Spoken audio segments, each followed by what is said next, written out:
Good morning, Africa. Good morning, Uganda. You're watching TV Africa, and we believe you have the right to know. I'm the one and only Jingo Kalule, who's the host of the program of Breakfast in Africa, as usual. And today we have a lot to talk about, as usual. A lot is packaged to be given to you on TV Africa. But make sure when you're watching TV Africa, when you're watching our YouTube channel, which is TV Africa Uganda, make sure you have to subscribe. Make sure you subscribe and then go to follow all what we give you. Today I'm going to talk about the word education. Education. I'm talking about the education system being the key and the lock that locks Africans, that made us get locked up by the slave master, by the colonialists. How? Because when you talk about education being the leading cause of development, it really beats my understanding. And when you talk about someone not going to school and being backward, it's also beats my understanding sometimes. Because we look at a situation whereby what is affecting Africa, I have to tell you, is education. How?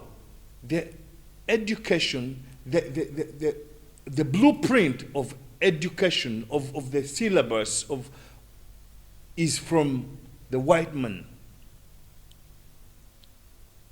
That's why you see, we look at a lot of people, probably in Uganda, are going outside Uganda,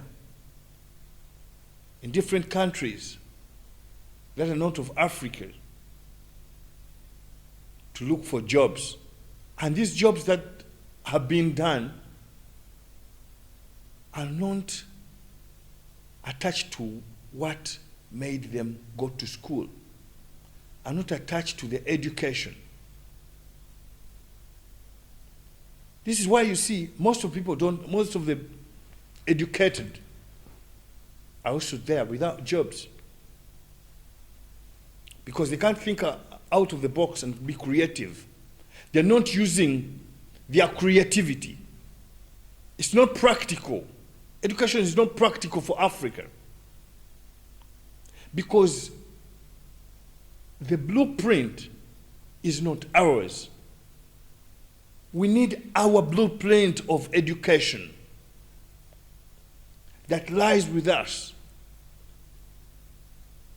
Because you can tell me that, let me take you to this blueprint of education. Realize that education had to come in for several reasons. One, we had to learn the language, because they couldn't communicate to us. We couldn't help them do their work. They couldn't catch up with us. So we had to learn their language, which is the English. The colonial language of the different colonial countries that colonized African countries. We had to learn their language so that we can work with them. Look at the education. I met someone today who told me, and I really wondered. He told me education promoted equality, but equality in a different angle. The women get educated. When they get educated,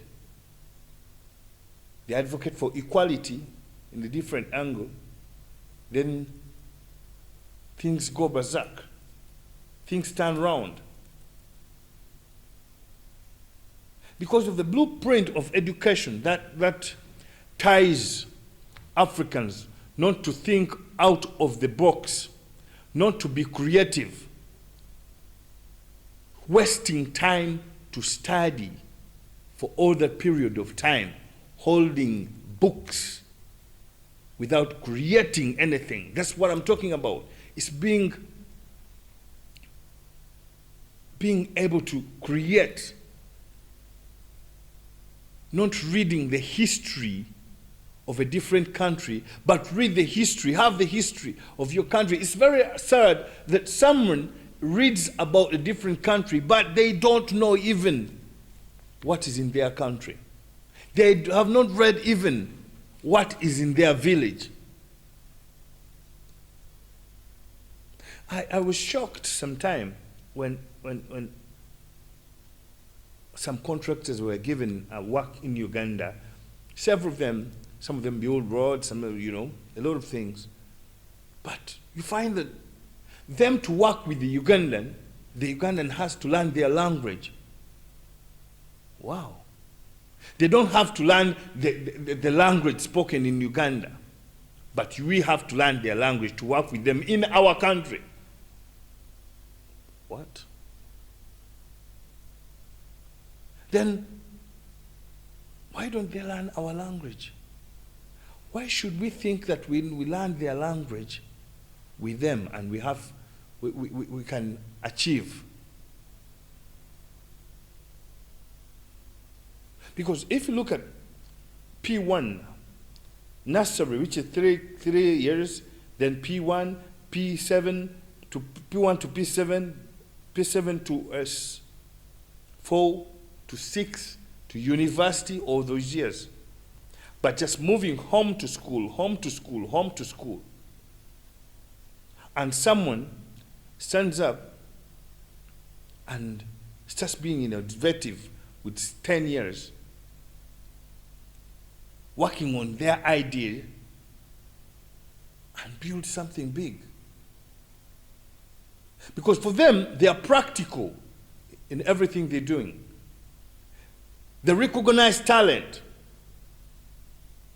But this is a situation that you find that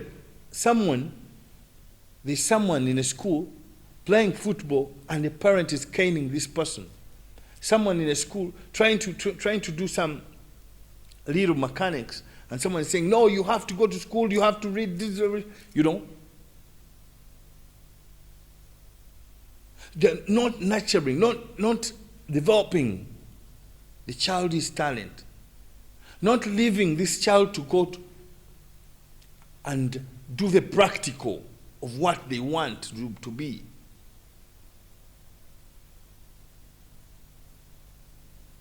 If this person went hands-on and went for the practical,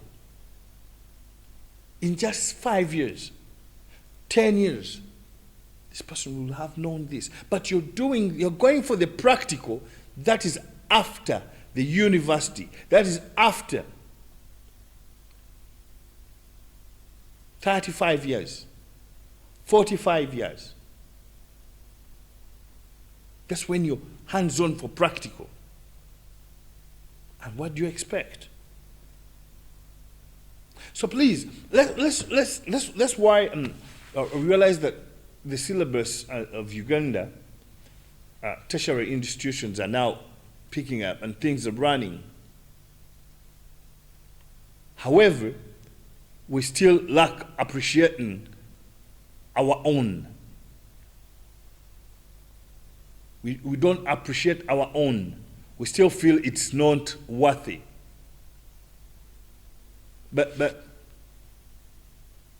what I have to ask, request Africans, let's do things hands-on. Let's have a practical syllabus in schools. Let's have a practical syllabus for Africans. Then Africa will rise. Ashe.